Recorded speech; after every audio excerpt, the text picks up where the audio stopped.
जय शंकर। आपका स्वागत है हमारे तृतीय वीडियो में। जो प्रश्नोत्तरी चल रही है उसमें प्रश्न आया है, प्रिय महोदय सप्रेम हरिस्मरण आपका कृपा पत्र मिला। उसमें निवेदन है कि आदि ब्रह्म और श्री राधा कृष्ण में स्वरूपता कोई अंतर नहीं है। जैसे प्रकाश के घनीभूत पुंज का नाम श्री राधा कृष्ण है और इनका सर्वत्र व्यापक चिन्मय आलोक जो है वो ब्रह्म है। अतः श्री राधा कृष्ण के सत्य होने में कोई शंका नहीं करनी चाहिए। साधक के जीवन में एक ऐसा समय भी आता है जब वह आशा और निराशा के भ्रमर में डूबने लगता है, या कहें डूबने उतराने लगता है कि यार मिलेगा नहीं मिलेगा, होगा नहीं हो, क्योंकि कुछ चीज़ें बड़ी जल्दी नहीं प्राप्त हो जाती। जैसे कोई लक्ष्य प्राप्त करने के लिए आप खूब मेहनत कर रहे हो, अब 1-2 अटेम्प्ट आपने दिए परीक्षा के, अब मेहनत भी कर चुके हो, नाम भी नहीं आए, तो क्या होगा, शंका होने लगती है, अपने ऊपर ही होनी। तो ये भक्ति लाइन में कि भगवान के सहारे भी हो, मन में शंका अगर जरा से आ गई तो क्या करने लगता है, साधक आशा निराशा के भंवर में डूबने उतराने लगता है।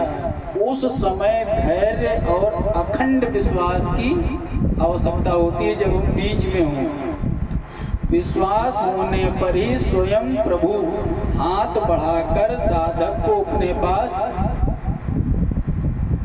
खींच लेते हैं। इसलिए ऐसा मन में धैर्य तो धारण करो और विश्वास रखो। एक बच्चा जैसे अपने माँ बाप पर करता है, विश्वास कभी नहीं खोना चाहिए। तीसरी बात, सच्चे हृदय से भगवान की शरण में जाने से तत्काल परम शांति प्राप्त होती है। इसलिए बोला गया ना, बिना श्रद्धा के कोई भी मंत्र या सिद्धि प्राप्त नहीं होती, पहले श्रद्धावान होना पड़ेगा। अब आपका अभी पूर्ण रूप से प्रभु पर या कहें उनकी कृपा पर या आपकी भक्ति पर पूरा विश्वास नहीं है। इसलिए जब तक आपको अपनी भक्ति पर पूरा विश्वास नहीं होगा तब तक भगवान पर पूरा विश्वास नहीं होगा, और संदिग्ध अवस्था में आप शरण में जाने का सिर्फ अभिनय मात्र कर रहे हैं कि हम देखो भगवान की शरण में। भगवान की शरण में ऐसे रहो जैसे एक अबोध बालक अपने माता पिता की शरण में रहता है। उदाहरण दे रहे हैं तो वह माता पिता कभी भी उस अबोध बालक का अहित नहीं सोचते हैं और हमेशा कल्याण करते हैं। माता पिता क्या सोचते हैं, मेरा बच्चा अच्छा अच्छा खाए, अच्छा अच्छा पहने, अच्छे अच्छे नौकरी पे लग जाए, अच्छा अच्छा पैसा उत्पन्न करे, ऐसे तो सब कभी अच्छा ही सोचते हैं हर माँ बाप। तो प्रभु कैसे गलत सोच लेंगे। इसलिए आपका अभी अभिनय मात्र है, अभी अनुभव अच्छा नहीं हुआ है। यह संभव नहीं है कि हिमालय में निवास करें तभी हमें शीतलता का अनुभव न हो।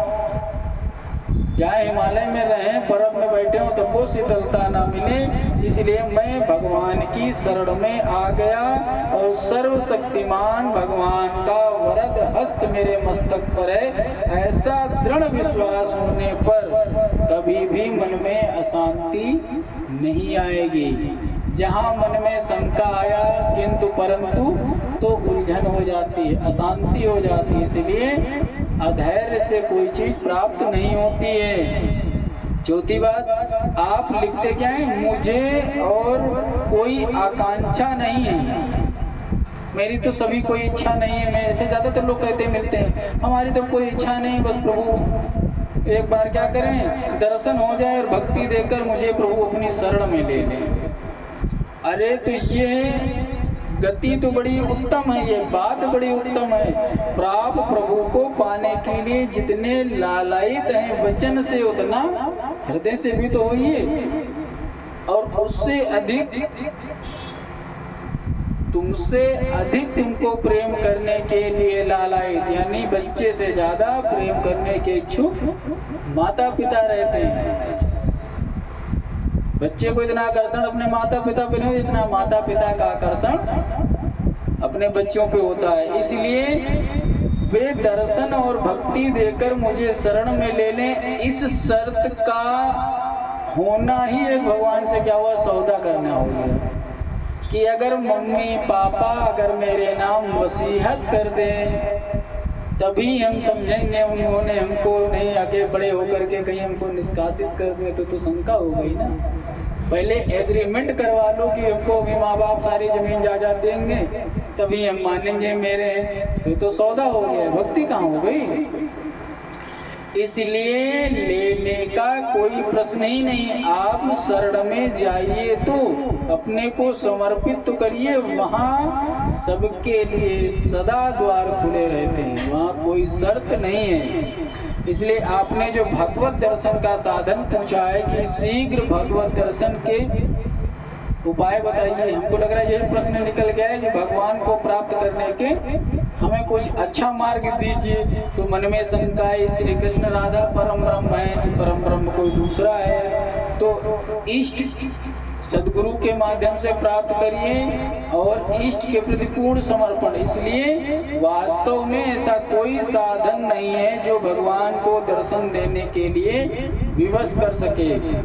भगवान तो केवल दयावशी, कोई ऐसा साधन है कि खूब प्यार करो, खूब वैसे करो, जब जिस दिन कृपा हो जाएगी उस दिन माता पिता तुमको सब चीज दे देंगे, आशीर्वाद भी दे देंगे, संपत्ति भी दे देंगे, और एक शर्त लगाओ कि ये परीक्षा पास कर लो वसीयत मिल जाएगी, तो अभी तक ऐसी कोई परीक्षा नहीं बनी है। अब किसी को जीतने का, किसी को प्राप्त करने का प्रेम ही साधन है, युद्ध से किसी को प्राप्त नहीं किया जा सकता है। निष्काम विशुद्ध प्रेम करते रहो, भगवान के लिए रात दिन रोना, उनके स्मरण में आनंद लेना, उनके विस्मरण में व्याकुल हो जाना। भगवत प्रेम के लक्षण ये दिखने चाहिए कि आज मैंने जप नहीं किया, आज मैंने नाम जप नहीं किया, आज मैंने कान्हा के दर्शन नहीं किया, आज मैं शिव मंदिर में जल नहीं चढ़ा पाया, आज मैंने भगवान का 10 मिनट भी भजन नहीं किया। जब ये अपराध बोध होने लगे तब कहीं समझो थोड़ा सा अंकुरित हो रहा है। मुंह में खाना पीना ठूसा भरे, उसके बाद डकार लिए आज भोग नहीं लगाए, दिन भर आत्मग्लानि होनी चाहिए, बगैर भोग लगाए खा लिया आज मैंने, तब समझ लो अंकुरित हो रहा है। इसलिए एक क्षण भी भगवान के दर्शन के बिना, नाम जप के बिना जब कठिन होने लगे, बात बात में, अच्छा कोई प्रेमी होता है तो कैसे लगता है, बात बात में अपने वो खास व्यक्ति के नाम लेगा, ये वो वैसे हैं, ये वैसे हैं, वो वैसे हैं, ये बात बात में आता नहीं अच्छी चीजें घूम फिर के सबको बताना। तो जब हर बात में हमें हरि याद आने लगे, हर बात में भगवान याद आने लगे, तब समझ लीजिए कि भगवान की तरफ हमारा रुझान हो रहा है। इसलिए भगवान का नाम जपें, निरंतर उनकी याद में रहें, प्रेम बढ़ाते रहें, आपकी इच्छा अवश्य पूरी होगी। और महात्मा का पता भी आप भगवान से ही पूछें, क्योंकि कोई ऐसा सिद्ध महात्मा नहीं है जो आए आपको बूटी दे और लो भगवान के पास चले जाओ। अगर किसी ने ऐसी बूटी दे भी दी तो उसको हो जाएगी जेल। अगर कोई बूटी हो रहे लो पी लो भगवान पास चले जाओ, तुमका भेज रहे हैं तो तुम तो चले जाओ न जाओ, लेकिन वो महात्मा महाराज जेल में चले जाएंगे।